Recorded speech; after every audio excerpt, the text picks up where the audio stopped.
going to share today are some of the trends that I see emerging based on the work that I do in promoting the work of Harvard Business School. So let's start with the Euler Forces. This comes from Roger Perry, who wrote a book called Ascent of Media.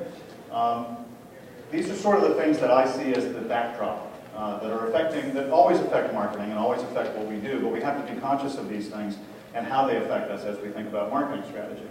So politics is clearly front and center right now. We're in the midst of a political campaign.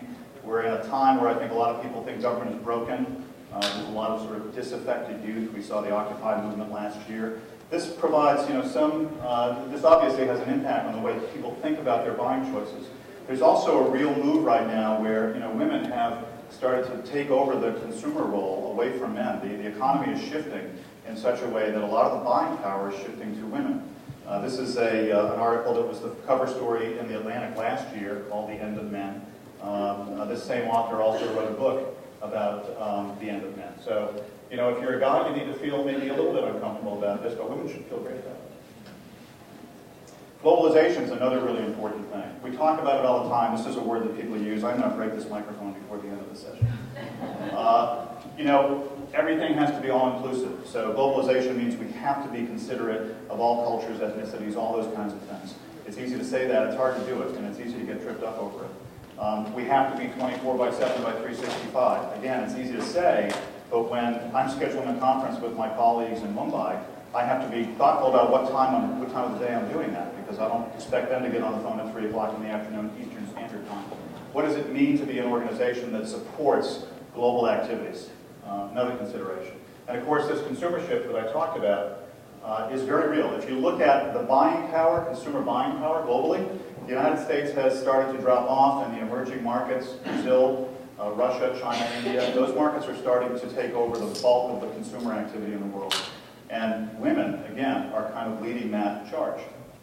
Economics is another big part of this equation, right? So everybody saw the news last week about Newsweek shifting to digital. They follow a long line of other publications that have done that or that have just folded entirely. So as we think about the digital migration, we get into questions about intellectual property and who owns that.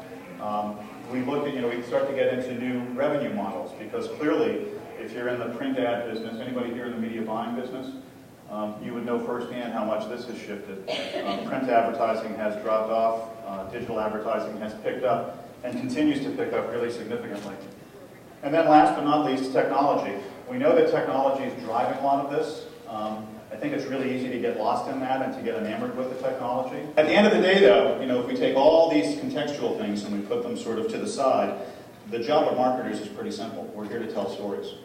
And I think these things just make us realize that the sort of old methods of storytelling, the idea of text and audio and video and photos and place, have only been enhanced really by technology. And they've allowed us to share things in ways that we couldn't before. So in some ways it makes our jobs easier, and in some ways it makes them more challenging. But it is the reality that we live in these days.